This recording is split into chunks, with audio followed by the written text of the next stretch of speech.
Hello മക്കളെ, എൻ്റെ കുട്ടിയൊക്കെ എല്ലാവർക്കും നമ്മുടെ +1 സ്വാഗതം. അപ്പോൾ മിസ് ഇപ്പം നിങ്ങൾ ആദ്യമായിട്ട് നിങ്ങളോട് സംസാരിച്ച് തുടങ്ങിയ സമയത്ത് മിസ് എന്താ പറഞ്ഞത്? ഹലോ മക്കളെ എന്നാണ് പറഞ്ഞതല്ലേ. അപ്പോൾ ആ ഒരു ഹലോ എന്ന് പറയുന്ന വേർഡ് നിങ്ങൾക്കറിയാം, നമ്മൾ ഇംഗ്ലീഷിൽ പറയുന്നതാണ്, മറ്റുള്ളവരെ ഗ്രീറ്റ് ചെയ്യാൻ വേണ്ടിയിട്ട് അല്ലേ നമ്മൾ ഉപയോഗിക്കുന്നതാണ്. അപ്പോൾ അങ്ങനെ നിങ്ങളോട് ഞാൻ ഇങ്ങനെ ബോൺജോർ എന്നൊക്കെ പറഞ്ഞാൽ അല്ലെങ്കിൽ ഹോല എന്നൊക്കെ പറഞ്ഞു കഴിഞ്ഞാൽ പലപ്പോഴും നമുക്ക് മനസ്സിലാവാറില്ല അല്ലേ. അതായത് ഇപ്പോൾ മിസ്സ് പറയുന്ന കാര്യം നിങ്ങൾക്ക് എന്തുകൊണ്ടാണ് മനസ്സിലാവുന്നത്, അല്ലെങ്കിൽ മിസ്സ് നിങ്ങളോട് ഇപ്പോൾ ഈ പറയുന്നത് അല്ലേ എന്തുകൊണ്ടാണെന്ന് ചോദിച്ചു കഴിഞ്ഞാൽ നിങ്ങൾ പറയും നമ്മളെല്ലാവരും സംസാരിക്കുന്ന ഭാഷ അല്ലേ സെയിം ആയതുകൊണ്ടാണെന്ന്. അപ്പം മിസ്സ് ഹലോ എന്ന് പറഞ്ഞാൽ ഞാൻ ഉദ്ദേശിച്ചത് നിങ്ങളെല്ലാവരെയും ഗ്രീറ്റ് ചെയ്യുക എന്നുള്ളതാണ്. അപ്പോൾ അത് നിങ്ങൾക്ക് മനസ്സിലാവുന്നുണ്ട് അല്ലേ. അപ്പം നമ്മളുടെ കമ്മ്യൂണിക്കേഷൻ എന്തിനു വേണ്ടിയിട്ടാണ്? നമ്മൾ കമ്മ്യൂണിക്കേറ്റ് ചെയ്യാൻ വേണ്ടിയിട്ട് നമ്മളൊരു ഭാഷ ഉപയോഗിക്കുന്നത് നമുക്ക് അങ്ങോട്ടും ഇങ്ങോട്ടും മനസ്സിലാവാൻ വേണ്ടിയിട്ടാണല്ലേ. അതായത് ഞാൻ ഉദ്ദേശിക്കുന്നത് തന്നെ ആയിരിക്കണം നിങ്ങൾക്ക് മനസ്സിലാവേണ്ടത്. അപ്പം നമ്മുടെ ഈ ഒരു ചാപ്റ്ററിൽ, നമ്മുടെ ഈ ഒരു ലിവിങ് വേൾഡിൽ നമുക്ക് ഓർഗാനിസംസിനെയൊക്കെ പല തരത്തിലായിട്ട് ക്ലാസിഫൈ ചെയ്യാനും ഗ്രൂപ്പ് ചെയ്യാനും ഒക്കെ ഉണ്ട്. അപ്പോൾ അവിടെ ഏറ്റവും ഇമ്പോർട്ടൻ്റ് ആയിട്ടൊരു ഫേസ് ചെയ്യുന്നൊരു പ്രശ്നം എന്താണെന്ന് പറഞ്ഞു കഴിഞ്ഞാൽ, ഇപ്പം നമ്മുടെ ഭൂമിയിൽ ഒത്തിരി ഓർഗാനിസംസ് ഉണ്ട്, കുറേ ജീവികളുണ്ട്. ആൻഡ് പലരും പല സ്ഥലങ്ങളിലാണുള്ളത് അല്ലേ. അപ്പോൾ ആ പല സ്ഥലങ്ങളിലുള്ള സമയത്ത് ചിലപ്പം നമ്മുടെ നാട്ടിൽ ആ ഒരു ജീവിനെ പറയുന്ന പേരായിരിക്കില്ല വേറൊരു നാട്ടിൽ ആ ജീവിനെ വിളിക്കുക അല്ലേ. ഇപ്പം നിങ്ങൾ അവിടേക്കൊന്നും പോകണ്ട, നമ്മൾ കഴിക്കുന്ന ഭക്ഷണ പദാർത്ഥങ്ങൾ തന്നെ എടുത്തു കഴിഞ്ഞാൽ മതി, നമ്മളിവിടെ പറയുന്ന പേരായിരിക്കില്ല വേറൊരു നാട്ടിൽ അതിനെ പറയാം. ഇപ്പം മിസ്സിൻ്റെ പിന്നിൽ നിങ്ങൾക്ക് ഇവിടെ ഒരു പിക്ചർ കാണാം അല്ലേ, ഒരു കുഞ്ഞ് നല്ല ക്യൂട്ടായിട്ടൊരു പൂച്ചക്കുട്ടി. അപ്പോൾ ഈ പൂച്ചക്കുട്ടീനെ നമ്മൾ മലയാളത്തിൽ പൂച്ച എന്ന് പറയും, ഇംഗ്ലീഷിലാണെങ്കിലോ ക്യാറ്റ് എന്ന് പറയും. ഇനി ഇവിടെ കുറേ വേറെ ലാംഗ്വേജ് ഉണ്ട് അല്ലെ. ഹിന്ദിയിലാണെങ്കിൽ നമ്മൾ ബില്ലി എന്നാണ് പറയുക. ഇനിയിപ്പോൾ സ്പാനിഷിലാണെങ്കിൽ, എവിടെ സ്പാനിഷ്, യെസ് സ്പാനിഷിലാണെങ്കിൽ ഗാറ്റോ എന്നാണ് പറയുക, ഫ്രഞ്ചിലാണെങ്കിൽ ഷാറ്റ് എന്നാണ് പറയുക. അപ്പോൾ നമ്മൾ ഇപ്പം ഹിന്ദി നാട്ടിൽ പോയിട്ട് അല്ലെങ്കിൽ ഒരു പഞ്ചാബിലൊക്കെ പോയിട്ട് ഞാൻ പറയാണ് എൻ്റെ വീട്ടിലൊരു ക്യൂട്ടായിട്ടുള്ള പൂച്ചക്കുട്ടി ഉണ്ട് എന്ന് പറഞ്ഞാൽ ഹിന്ദിക്കാർക്ക് വല്ലതും മനസ്സിലാവോ? നിങ്ങളുടെ വീട്ടിൽ എന്തുണ്ടെന്നാണ് പറഞ്ഞേ? ഞാൻ പറയും പൂച്ചക്കുട്ടി. പൂച്ചക്കുട്ടിയോ? അവർക്കറിയില്ല, അവർക്കത് ചിലപ്പോൾ പറയാൻ പോലും കിട്ടില്ല അല്ലേ. അതായത് നമ്മുടെ നാട്ടിൽ ഒരു സാധനത്തിന് പറയുന്ന പേരായിരിക്കില്ല വേറൊരു നാട്ടിൽ ആ സാധനത്തിന് പറയാം. ഇതിപ്പോൾ പൂച്ചക്കുട്ടിയെ നമുക്ക് വലിയ കാര്യമൊന്നുമില്ല. ഭക്ഷണത്തിൻ്റെ കാര്യം വരുമ്പോൾ എന്താ അവസ്ഥ? അപ്പം നിങ്ങൾ പഞ്ചാബി ഹൗസ് എന്ന് പറഞ്ഞ മൂവിയിൽ കണ്ടിട്ടുണ്ടാവും അല്ലേ. നമ്മളോട് പറയും ചോറെന്ന് പറയുമ്പോൾ നമ്മുടെ നാട്ടിൽ ചോറാണ്, പക്ഷേ ഹിന്ദി നാട്ടിൽ അല്ലെങ്കിൽ ഹിന്ദിക്കാരെ സംബന്ധിച്ചിടത്തോളം ചോറെന്ന് പറഞ്ഞാൽ കള്ളനാണ്. അപ്പോൾ നമ്മളവിടെ പോയിട്ട് പഞ്ചാബിൽ പോയിട്ട് എനിക്ക് ചോറ് വേണം എന്ന് പറഞ്ഞു കഴിഞ്ഞാൽ എന്താണ്, നമ്മൾ കള്ളനാണെന്ന് വിചാരിക്കും. അപ്പോൾ അത് അത്ര സുഖമുള്ളൊരു പരിപാടിയല്ലല്ലോ അല്ല. അപ്പം നമുക്ക് എല്ലാവർക്കും മനസ്സിലാവുന്ന ഒരു വാക്ക് ഉപയോഗിക്കണം ഏതൊരു സാധനത്തിനായാലും. എല്ലാവർക്കും പറഞ്ഞു കഴിഞ്ഞാൽ അത് ഇപ്പോൾ പൂച്ചേനെ ആണെങ്കിൽ പൂച്ചയ്ക്കൊരു കോമൺ നെയിം വേണം, അല്ലെങ്കിൽ ഒരു സ്റ്റാൻഡർഡൈസ്ഡ് നെയിം വേണം. ഏത് നാട്ടിൽ പോയി കഴിഞ്ഞാലും ആ പേര് പറഞ്ഞാൽ ഇത് പൂച്ചയാണ് എന്ന് മനസ്സിലാവണം. ഓക്കെ. അല്ലെങ്കിൽ ഇപ്പോൾ ഭക്ഷണം അരിയാണെങ്കിൽ അരിക്ക് ഈ ഒരു പേര് പറഞ്ഞാൽ ഏത് നാട്ടിൽ പോയാലും ആ ഒരു പേര് പറഞ്ഞാൽ അത് അരി തന്നെ ആവണം, അല്ലാതെ ഇവിടെ അരി അവിടെ കള്ളൻ അങ്ങനെ ആവാൻ പാടില്ല. അപ്പം നമ്മൾ പെട്ടുപോകും അല്ലേ. അപ്പോൾ അത് ഒഴിവാക്കാൻ വേണ്ടിയിട്ട് നമ്മൾ എല്ലാ ജീവികളെയും നമ്മളിങ്ങനെ ഗ്രൂപ്പ് ചെയ്യുന്ന സമയത്ത് നമ്മൾ എന്താക്കിയിട്ടുണ്ട്, അവർക്ക് ഒരു സ്റ്റാൻഡർഡൈസ്ഡ് ആയിട്ടുള്ള പേര് കൊടുത്തിട്ടുണ്ട്. ഓക്കെ. അപ്പോൾ നമ്മൾ വെറുതെ ഇങ്ങനെ ക്ലാസിഫൈ ചെയ്ത് കഴിഞ്ഞാൽ മാത്രം പോരാ, നമ്മൾ എന്ത് ചെയ്യണം, ഓർഗാനിസംസിന് ഒരു സ്റ്റാൻഡർഡൈസ്ഡ് നെയിം കൊടുക്കണം. സ്റ്റാൻഡർഡൈസ്ഡ് എന്ന് പറഞ്ഞാൽ എന്താ ഉദ്ദേശിക്കുന്നത്? എന്താണ് മക്കളെ സ്റ്റാൻഡർഡൈസ്ഡ് എന്ന് ഉദ്ദേശിക്കുന്നത്? എന്ന് പറഞ്ഞാൽ ലോകത്ത് എവിടെ പോയി കഴിഞ്ഞാലും ആ ഒരു ഓർഗാനിസത്തിനെ ആ ഒരു പേരിൽ പറഞ്ഞാൽ എല്ലാവരും, ഇപ്പം ഞാൻ പൂച്ചേനെ ഒരു പേര് പറഞ്ഞു കഴിഞ്ഞാൽ അത് എല്ലാ നാട്ടിലും ആ പേര് തന്നെയാണ്. ഓക്കെ. അങ്ങനെ ആകുമ്പോൾ ഒരു ബുദ്ധിമുട്ടുമില്ല.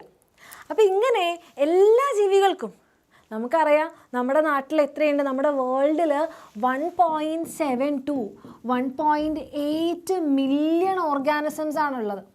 ഇത്രയും മില്യൺ സ്പീഷീസ് ഉണ്ട് അല്ലേ. അപ്പോൾ ഇത്രയും മില്യൺ സ്പീഷീസിനും ലോകത്ത് എവിടെ പോയി കഴിഞ്ഞാലും ഒരു പേര് പറഞ്ഞാൽ അതെല്ലാവർക്കും മനസ്സിലാവണം. അതിന് വേണ്ടിയിട്ടാണ് നമ്മൾ എന്ത് കൊണ്ടുവന്നത്, നെയിമിംഗ് എന്ന് പറയുന്ന ഒരു സംഭവം കൊണ്ടുവന്നത്. അതായത് ഓർഗാനിസംസിനെ എല്ലാവരെയും നമ്മൾ എന്ത് ചെയ്യും, ആ ഒരു പേര് പറഞ്ഞാൽ എല്ലാവർക്കും മനസ്സിലാവണം. ഓക്കെ. അപ്പം നമ്മൾ നെയിം ഇടാനൊക്കെ തീരുമാനിച്ചു. അങ്ങനെ നെയിം ഇടാൻ തീരുമാനിച്ച ആ ഒരു പ്രോസസ്സിനെയാണ് നമ്മൾ പറയുക നോമെൻക്ലേച്ചർ. നോമെൻക്ലേച്ചർ എന്ന് പറഞ്ഞാൽ നെയിമിംഗ് എന്നാണ് ഉദ്ദേശിക്കുന്നത്. അതായത് ജീവികൾക്ക് എന്ത് കൊടുക്കുകയാണ്, നമ്മൾ ഓരോ പേര് കൊടുക്കുകയാണ്. ഓക്കെ, അപ്പോൾ ഓർഗാനിസംസ് നമ്മൾ പറഞ്ഞു ഒത്തിരി ഡൈവേഴ്സ് ആയിട്ടുള്ള ഓർഗാനിസംസ് ഉണ്ട്. 1.7 to 1.8 മില്യൺ ഓർഗാനിസംസ് ഉണ്ട്, സ്പീഷീസ് ഉണ്ട്. അപ്പം നമ്മൾ അവരെ ഗ്രൂപ്പ് ചെയ്തു അല്ലേ. അവരെ ഗ്രൂപ്പ് ചെയ്യുന്നതിനെ നമ്മൾ ക്ലാസിഫിക്കേഷൻ എന്നാണ് പറഞ്ഞത്. അപ്പം ഈ ഒരു വീഡിയോ നിങ്ങൾ ഈ ചാപ്റ്ററിൻ്റെ ഈ വീഡിയോ ആണ് ആദ്യമായിട്ട് കാണുന്നതെന്നുണ്ടെങ്കിൽ ഇതിന് വേറൊരു വീഡിയോ ഉണ്ട്, ഒരു ഇൻട്രൊഡക്ഷൻ വീഡിയോ ഉണ്ട്. അത് കണ്ടു കഴിഞ്ഞാൽ ഇത് കുറച്ചുകൂടി ക്ലിയർ ആവും. അപ്പോൾ അത് കാണാത്ത മക്കളാണെങ്കിൽ നമ്മുടെ ഈ ചാനലിൽ തന്നെ ഉണ്ട് കേട്ടോ. അപ്പോൾ അത് കണ്ടതിന് ശേഷം ഇത് കാണാം. അപ്പം നമ്മൾ ഓർഗാനിസംസ് ഒത്തിരി ഉണ്ടെന്ന് പറഞ്ഞു. അതിനെ നമ്മൾ അവരുടെ സിമിലാരിറ്റി ഒക്കെ ബേസ് ചെയ്ത് നമ്മൾ അതിനെ ഗ്രൂപ്പാക്കും. അങ്ങനെ ഗ്രൂപ്പ് ചെയ്ത് കഴിഞ്ഞാൽ നമ്മൾ എന്ത് ചെയ്യണം, നമുക്ക് തിരിച്ചറിയാൻ ഈസി ആക്കാൻ വേണ്ടിയിട്ട് നമ്മൾ അവർക്ക് പേര് കൊടുക്കണം. അങ്ങനെ പേര് കൊടുക്കുന്നതിനെയാണ് നമ്മൾ നോമെൻക്ലേച്ചർ എന്ന് പറഞ്ഞു. പേര് കൊടുക്കാനൊക്കെ തുടങ്ങി, ഒരു കുഴപ്പമില്ല. പക്ഷേ പ്രശ്നം എന്താണെന്ന് പറഞ്ഞാൽ പേര് കൊടുക്കുമ്പം ഞാൻ പറയും മലയാളത്തിൽ പേര് കൊടുക്കാം. അപ്പോൾ ഹിന്ദിക്കാർ പറയും ഹിന്ദിക്ക് എന്താ കുഴപ്പം, ഹിന്ദിയിൽ കൊടുക്കാം. അപ്പോൾ ഇംഗ്ലീഷുകാർ പറയും ഇംഗ്ലീഷ് അല്ലേ ഗ്ലോബൽ ലാംഗ്വേജ്, നമുക്ക് ഇംഗ്ലീഷ് കൊടുക്കാം. ഫുൾ പ്രശ്നമായി. അപ്പോൾ സയൻറ്റിസ്റ്റിന് മനസ്സിലായി ഇത് പ്രശ്നം ഉണ്ടാക്കും. അപ്പോൾ നമ്മൾ എന്ത് ചെയ്യണം, കുറച്ച് റൂൾസ് ഉണ്ടാക്കണം. ഒരു ഓർഗാനിസത്തിന് നെയിം ചെയ്യുന്ന സമയത്ത് കുറച്ച് റൂൾസ് വേണം എന്ന് നമ്മൾ തീരുമാനിച്ചു. ഓക്കെ, അപ്പോൾ ആ റൂൾസ് ഏതൊക്കെയാണ്? ആ റൂൾസ് വെച്ച് ഒരു ഓർഗാനിസത്തിനെ, ഒരു സ്പീഷീസിനെ നമ്മൾ എങ്ങനെയാണ് പേരിടുക, അതാണ് നമ്മൾ നോക്കാൻ പോകുന്നത്. അപ്പം ഇങ്ങനെ ഒരു നെയിമിങ് കൊണ്ടുവന്നത് സയൻറ്റിസ്റ്റിൻ്റെ പേരാണ് കെറോളസ് ലിനേയസ്. ഓക്കെ, ഇങ്ങനൊരു ആക്സെപ്റ്റഡ് സിസ്റ്റം ഓഫ് നെയിമിങ് കൊണ്ടുവന്ന ശാസ്ത്രജ്ഞൻ, സയൻറ്റിസ്റ്റിൻ്റെ പേരാണ് കെറോളസ് ലിനേയസ് അല്ലെങ്കിൽ കാൾ ലിനേയസ് എന്ന് നമുക്ക് പറയാം. അപ്പോൾ കാൾ ലിനേയസ് കൊണ്ടുവന്ന നെയിമിങ് സിസ്റ്റം പ്രകാരം ഒരു ഓർഗാനിസത്തിന് ഒരു പേരുണ്ടാവും. പക്ഷെ ആ പേരിന് 2 കോമ്പോണൻസ് ഉണ്ടാവും. ഇപ്പോൾ നിങ്ങൾ എടുക്കുകയാണ്, ഇപ്പോൾ നമ്മുടെ അലക്സാറിൻ്റെ പേരെടുക്കാം. അലക്സാറിൻ്റെ പേരെന്താ, അലക്സ് തോമസ് എന്നല്ലേ? ഇതൊരു എക്സാമ്പിൾ ആണേ, അലക്സ് തോമസ് അല്ലേ? ഇതിന് എത്ര കോമ്പണൻസ് ഉണ്ട്? അലക്സ് എന്ന് പറയുന്ന ഒരു കോമ്പണൻറ്റും തോമസ് എന്ന് പറയുന്ന വേറൊരു കോമ്പണൻറ്റും. ഇനി അലൻ സാറിൻ്റെ പേരെടുത്താലോ, അലൻ തോമസ്. അപ്പോഴെന്താ, ഇവിടെ അലൻ എന്ന് പറയുന്നൊരു കോമ്പണൻറ്റും തോമസ് എന്ന് പറയുന്നൊരു കോമ്പണൻറ്റും ഇല്ലേ? അപ്പോൾ അതേപോലെ നമ്മുടെ കെറോളസ് ലിനേയസ് പറഞ്ഞ നെയിമിംഗ് സിസ്റ്റം പ്രകാരം ഒരു ഓർഗാനിസത്തിന് പേര് കൊടുക്കുമ്പോൾ അതിന് 2 കോമ്പണൻസ് വേണം. അതാണ് ഫസ്റ്റ് ക്രൈറ്റീരിയ. Okay, 2 components. അപ്പോൾ മക്കളെ 2 എന്ന് പറഞ്ഞാൽ നമ്മൾ എന്താ പറയുക, ബൈ അല്ലേ? അപ്പോൾ 2 കോമ്പണൻസ് ഉള്ള ഒരു നെയിം. അപ്പോൾ ഈ ഒരു നോമെൻക്ലേച്ചറിനെ നമ്മൾ പറയും ബൈനോമിയൽ നോമെൻക്ലേച്ചർ. ബൈനോമിയൽ നോമെൻക്ലേച്ചർ എന്നാണ് നമ്മൾ പറയാം. ബൈ എന്ന് പറഞ്ഞാൽ എത്രയാണ്, 2. അതായത് ഫസ്റ്റ് റൂൾ ഇത് തന്നെയാണ്. ഒരു പേരിന് എന്തായിരിക്കണം, ഒരു scientific name should have 2 components. അതാണ് നമ്മുടെ ഫസ്റ്റ് റൂൾ. 2 കോമ്പണൻസ്, 2 കോമ്പണൻസ് ഉള്ള ഒരു പേര് വേണം എന്ത് ചെയ്യാൻ, കൊടുക്കാൻ. അപ്പം നമ്മളുടെ ടെക്സ്റ്റ് ബുക്കിൽ ഒരു എക്സാമ്പിൾ തന്നിരിക്കുന്നത് നമ്മുടെ മാങ്ങയാണ്. എല്ലാവർക്കും മാങ്ങ ഇഷ്ടമാണോ? അല്ലേ? നമ്മളിപ്പം മിസ് മാങ്ങ എന്ന് പറഞ്ഞു, മാമ്പഴം എന്ന് പറയാറുണ്ട്, മാംഗോ എന്ന് പറയാറുണ്ട് അല്ലേ? അപ്പം നമ്മുടെ ഇംഗ്ലീഷിൻ്റെ നമുക്ക് എടുക്കാം മാംഗോ. അപ്പം മാംഗോ എന്ന് പറഞ്ഞാൽ ചിലപ്പം ഇംഗ്ലീഷ് അറിയാത്ത ആൾക്കാരെ സംബന്ധിച്ചിടത്തോളം മാംഗോയോ അതെന്താ എന്ന് ചോദിക്കും. അപ്പോൾ ആർക്കും അങ്ങനെ കൺഫ്യൂഷൻ വരാൻ പാടില്ല, അതിനാണ് നമ്മൾ ഈ പേര് കൊടുക്കുന്നത്. അപ്പോൾ ഫസ്റ്റ് റൂള് പ്രകാരം എന്താ പറഞ്ഞിരിക്കുന്നത്, 2 കോമ്പണൻസ് അല്ലേ? അതായത് 2 കോമ്പണൻസ് വേണം. അതിൽ 2 കോമ്പണൻസ് ഇപ്പോൾ എന്താ കൊടുക്കുക? അപ്പോൾ നമ്മൾ പറഞ്ഞു ഫസ്റ്റ് കോമ്പണൻ്റ് എന്ന് പറയുന്നത് ജീനസ് നെയിം ആയിരിക്കണം. രണ്ടാമത്തെ കോമ്പണൻ്റ് എന്ന് പറയുന്നത് സ്പീഷീസ് നെയിം ആയിരിക്കണം. അപ്പോൾ നിങ്ങൾ വിചാരിക്കും മിസ് ഈ ജീനസും സ്പീഷീസ് എന്താണ്? അത് നമ്മൾ വഴിയെ പഠിക്കും. അതൊരു കാറ്റഗറിയുടെ പേരാണ്.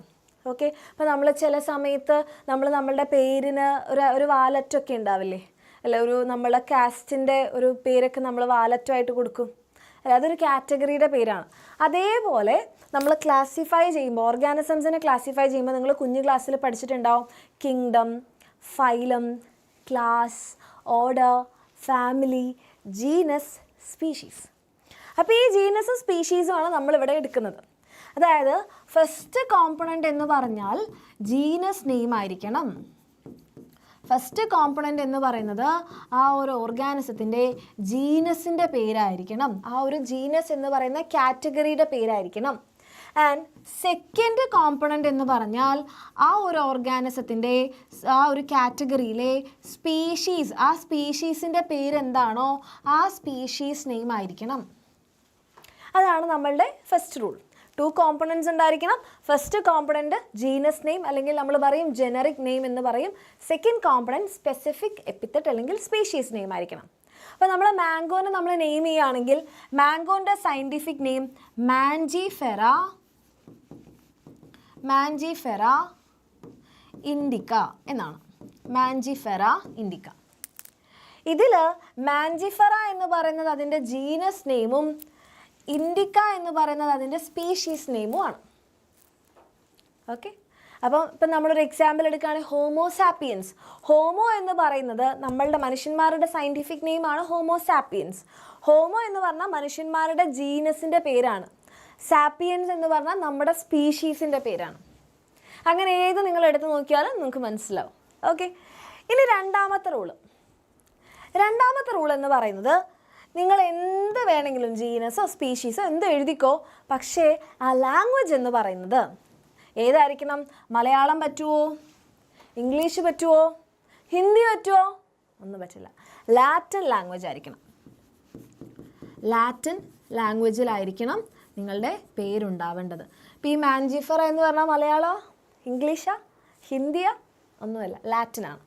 കാരണം ലാറ്റിൻ എന്ന് പറയുന്ന ഒരു ഡെഡ് ലാംഗ്വേജ് ആണ്, അത് ആരും ഉപയോഗിക്കാത്തൊരു ലാംഗ്വേജാണ്. അപ്പോൾ പ്രശ്നമില്ല, എല്ലാവർക്കും പരാതിയില്ല. അപ്പോൾ ലാറ്റിൻ ലാംഗ്വേജിലായിരിക്കണം. എവിടെ നിന്ന് ഒറിജിനേറ്റ് ചെയ്ത സ്പീഷീസ് ആയിക്കോട്ടെ, കേരളത്തിൽ നിന്ന് കണ്ടുപിടിച്ച സ്പീഷീസ് ആയാലും അങ്ങ് മലേഷ്യയിൽ നിന്ന് കണ്ടുപിടിച്ച സ്പീഷീസ് ആയാലും എവിടെ നിന്നായാലും എന്തായിരിക്കണം? ലാറ്റിൻ ലാംഗ്വേജിലായിരിക്കണം. ഓക്കെ, ഇനി ഇതിപ്പോൾ എങ്ങനെയാണ് മനസ്സിലാവുക ലാറ്റിൻ ലാംഗ്വേജ് ആണോ എന്ന്? അത് മനസ്സിലാക്കാൻ വേണ്ടിയിട്ട് ഓക്കെ, ഈ ലാംഗ്വേജ് ലാറ്റിൻ ആണെന്ന് കാണിക്കാൻ വേണ്ടിയിട്ട് നമ്മൾ പ്രിൻ്റ് ചെയ്യുകയാണെങ്കിൽ, പ്രിൻ്റഡ് ഫോമിലാണ് എഴുതുന്നതെങ്കിൽ, അതായത് പ്രിൻ്റഡ് ആയിട്ട് ഇപ്പോൾ ബുക്കിലൊക്കെ ആണെങ്കിൽ അതെന്തിലായിരിക്കണം? ഇറ്റാലിക്സിലായിരിക്കണം. ഇറ്റാലിക്സിലാണ് പ്രിൻ്റ് ചെയ്യേണ്ടത്, ചെരിച്ച് പ്രിൻ്റ് ചെയ്യണം. അതല്ല ഹാൻഡ് റിട്ടൺ ആണെങ്കിലോ, നമ്മൾ ആ ഒരു പേര് കൈകൊണ്ട് എഴുതുകയാണെന്ന് കരുതാം. മിസ് ഇപ്പോൾ ഇവിടെ കൈകൊണ്ടല്ലേ എഴുതിയത്. കൈകൊണ്ട് എഴുതുകയാണെങ്കിൽ വെറുതെ ഇങ്ങനെ എഴുതിയാൽ ശരിയാവില്ല. എന്ത് ചെയ്യണമെന്നറിയാവോ? സെപ്പറേറ്റ് ആയിട്ട് അണ്ടർലൈൻ ചെയ്യണം. വിട്ട് അണ്ടർലൈൻ ചെയ്യണം. സെപ്പറേറ്റ്ലി അണ്ടർലൈൻ ചെയ്യണം. ഇതാണ് അടുത്ത റൂൾ. ഒന്നാമത്തത് 2 കോമ്പണൻസ് ഉണ്ടായിരിക്കണം. രണ്ടാമത്തത് ലാറ്റിൻ ലാംഗ്വേജിലായിരിക്കണം. ഇനി ലാറ്റിൻ ലാംഗ്വേജിലാണ് എന്ന് കാണിക്കാൻ വേണ്ടിയിട്ട് എന്തായിരിക്കണം? പ്രിൻ്റഡ് ആണെങ്കിൽ ഇറ്റാലിക്സിലും ആൻഡ് ഹാൻഡ് റിട്ടൺ ആണെങ്കിൽ സെപ്പറേറ്റ് ആയിട്ട് അണ്ടർലൈൻ ചെയ്യണം. ഓക്കെ, ഇനി അടുത്ത റൂള്. മൂന്നാമത്തെ റൂള് പറയുന്നത് ഇത്രയേ ഉള്ളൂ. നമ്മൾ പറഞ്ഞു ഫസ്റ്റ് കോമ്പണൻറ്റ് എന്താണ്? ജനറിക് നെയിം അല്ലെങ്കിൽ ജീനസ് നെയിം ആണല്ലേ. Generic name should start with, എങ്ങനെ സ്റ്റാർട്ട് ചെയ്യണം? Capital letter. Should start with capital letter. Capital ലെറ്ററിൽ വേണം സ്റ്റാർട്ട് ചെയ്യാൻ. അപ്പോൾ സ്പീഷീസ് നെയിമാണ് നമ്മളുടെ സെക്കൻഡ് കോമ്പണൻ്റ് അല്ലേ. സ്പീഷീസ് നെയിം ഷുഡ് സ്റ്റാർട്ട് എങ്ങനെയാണ്? സെക്കൻഡ് കോമ്പണൻ്റ് ആയിട്ടുള്ള സ്പീഷീസ് നെയിം നമ്മൾ സ്മോൾ ലെറ്ററിൽ സ്റ്റാർട്ട് ചെയ്യണം. Small letter. മിസ് ഇവിടെ എഴുതിയത് നിങ്ങൾ ശ്രദ്ധിച്ചായിരുന്നോ? മിസ് എങ്ങനെ എഴുതിയിരിക്കണേ നോക്കിക്കേ. ജീനസ് നെയിം മിസ് ക്യാപിറ്റൽ ലെറ്ററിലാണ് എഴുതിയത്, സ്പീഷീസ് നെയിം മിസ് സ്മോൾ ലെറ്ററിലാണ് എഴുതിയത്. ഓക്കെ, അപ്പോൾ മിസ് ഇത് ഇവിടെ ഒന്നുകൂടെ നിങ്ങൾക്ക് എഴുതി കാണിച്ചു തരാം. അപ്പോൾ മാൻജിഫെറ ഇൻഡിക്ക എന്ന് മിസ് എഴുതുവാണെങ്കിൽ Mangifera indica. Okay, Mangifera indica. And ഇങ്ങനെ മാത്രം മതിയോ? സെപ്പറേറ്റ് ആയിട്ട് അണ്ടർലൈൻ ചെയ്യണം. കാരണം മിസ് കൈകൊണ്ട് എഴുതുകയല്ലേ ചെയ്തത്. ഓക്കെ, ഇനി അടുത്തൊരു റൂൾ കൂടിയുണ്ട്. അടുത്തൊരു റൂളാണ്, നമുക്ക് വേണമെങ്കിൽ സയൻറ്റിസ്റ്റിൻ്റെ, ഇപ്പം മാങ്ങേനെ ആദ്യമായിട്ട് ആരാണോ ഡിസ്ക്രൈബ് ചെയ്തത് ആ സയൻറ്റിസ്റ്റിൻ്റെ പേര് നമുക്ക് വേണമെങ്കിൽ കൊടുക്കാം. അപ്പോൾ മാങ്ങയുടെ ക്യാരക്ടേഴ്സൊക്കെ ആദ്യമായിട്ട് പറഞ്ഞത് ലിനേസ് ആണ്. അപ്പോൾ ലിനേസിൻ്റെ പേര് മിസ്സിന് ഇവിടെ വേണമെങ്കിൽ എഴുതാം. പക്ഷേ കെറോളസ് ലിനേസ് അങ്ങനെ ഫുള്ളായിട്ട് എഴുതാൻ പാടില്ല, ഷോർട്ടാക്കി എഴുതണം, എബ്രിവിയേറ്റഡ് ഫോമിൽ. അതായത് കെറോളസ് ലിനേസ് എന്നുള്ളത് ലിൻ എന്ന് മാത്രമേ എഴുതാൻ പാടുള്ളൂ. അതിന് അടിവര ഇടുകയോ ഒന്നും വേണ്ട. ഓക്കെ, ഒരു സയൻറ്റിസ്റ്റിൻ്റെ പേര് ഷോർട്ടാക്കി എഴുതാം. റെഡിയല്ലേ? അത്രയേ ഉള്ളൂ. ഇതാണ് നമ്മളുടെ റൂൾസ് എന്ന് പറയുന്നത്. ഓക്കെ, ആദ്യം 2 കോമ്പോണൻറ്റ്സ് എന്തായാലും ഉണ്ടായിരിക്കണം. ആൻഡ് ലാറ്റിൻ ലാംഗ്വേജിലായിരിക്കണം. First component generic name, second component species name. Generic name നമ്മൾ ക്യാപിറ്റൽ ലെറ്ററിൽ സ്റ്റാർട്ട് ചെയ്യണം, സ്പീഷീസ് നെയിം നമ്മൾ സ്മോൾ ലെറ്ററിൽ സ്റ്റാർട്ട് ചെയ്യണം. കൈകൊണ്ട് എഴുതുകയാണെങ്കിൽ സെപ്പറേറ്റ് ആയിട്ട് അണ്ടർലൈൻ ചെയ്യണം. ഓക്കെ, പിന്നെ എന്താ, നമുക്ക് വേണമെങ്കിൽ സയൻറ്റിസ്റ്റിൻ്റെ പേര് ഒരു 3rd കോമ്പോണൻ്റ് ആയിട്ട് കൊടുക്കാൻ പറ്റും. സിമ്പിൾ. ഈ ഒരു റൂൾസൊക്കെ കീപ്പ് ചെയ്തുകൊണ്ട് വേണം നമ്മൾ എന്ത് ചെയ്യാൻ, ഒരു ഓർഗാനിസത്തിന് സയൻറ്റിഫിക് നെയിം കൊടുക്കാൻ. റെഡി? അപ്പോൾ ഇത്രയും റൂൾസ് മിസ് ഇപ്പോൾ പറഞ്ഞു അല്ലേ? പക്ഷേ ഈ റൂൾസ് പ്ലാന്റ്സിനും അനിമൽസിനും സെയിം അല്ല. കാരണം പ്ലാന്റ്സ് വേറെ തന്നെയാണ്, അനിമൽസ് വേറെയാണ്. അപ്പോൾ 2 പേർക്കും ഒരേ റൂള് നമുക്ക് എന്ത് ചെയ്യാൻ പറ്റില്ല, ഉപയോഗിക്കാൻ പറ്റില്ല. അപ്പോൾ അനിമൽസിനെയൊക്കെ നെയിം ചെയ്യാൻ കുറച്ച് റൂൾസിൽ ചെറിയ വ്യത്യാസങ്ങളുണ്ട്. ആ റൂൾസൊക്കെ ഉണ്ടാക്കുന്ന ഒരു ഓർഗനൈസേഷൻ്റെ പേരാണ് ICZN. ICZN, അതായത് international code of zoological nomenclature. Zoo എന്ന് പറഞ്ഞാൽ എന്താ മക്കളെ, അനിമൽസ് ആണ്. അപ്പം അനിമൽസിനെ നെയിം ചെയ്യാൻ വേണ്ടിയിട്ടുള്ള റൂൾസൊക്കെ ഉണ്ടാക്കുന്ന ഓർഗനൈസേഷൻ. ഇത് എക്സാമിന് വളരെ ഇമ്പോർട്ടൻ്റ് ആയിട്ട് ചോദിക്കുന്ന കാര്യമാണ്. അപ്പോൾ പ്ലാന്റ്സിനാണ് ICBN. ഒരു വ്യത്യാസവും ഇല്ല, കണ്ടോ, ICBNZN. ഈ ഒരു ബി ബൊട്ടാണിക്കൽ പ്ലാന്റ്സ് ആണ്. നിങ്ങൾ പ്ലാന്റ്സിനെ കുറിച്ച് പഠിക്കുന്നത് എന്താ, ബോട്ടണി. അനിമൽസിനെ കുറിച്ച് പഠിക്കുന്നത് എന്താ, zoology. Okay, so international code for botanical nomenclature.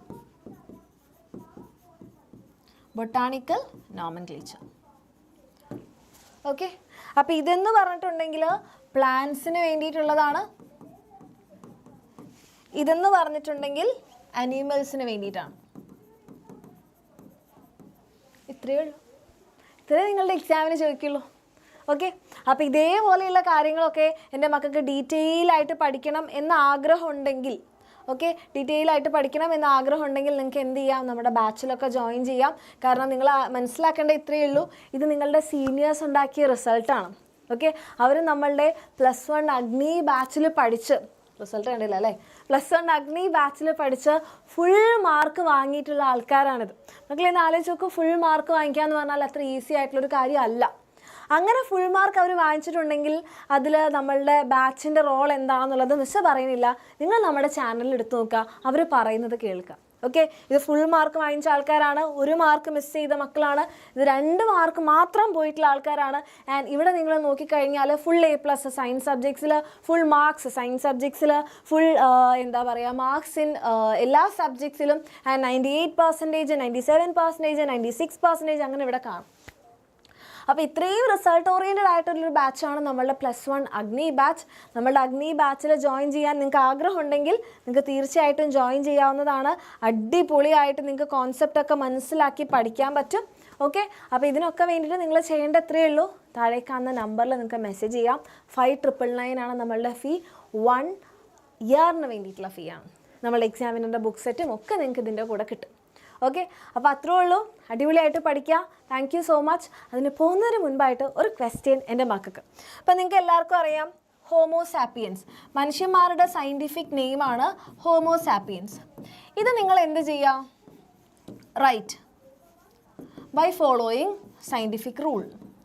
ഇപ്പം മിസ്സ് പറഞ്ഞ ആ ഒരു സയൻറ്റിഫിക് റൂൾസൊക്കെ കീപ്പ് ചെയ്തുകൊണ്ട് എൻ്റെ മക്കൾ എന്ത് ചെയ്യുക, നിങ്ങൾ ഈ ഒരു പേര് ഒന്ന് എഴുതുക, കമൻറ്റ് ചെയ്യാം. ഓക്കെ.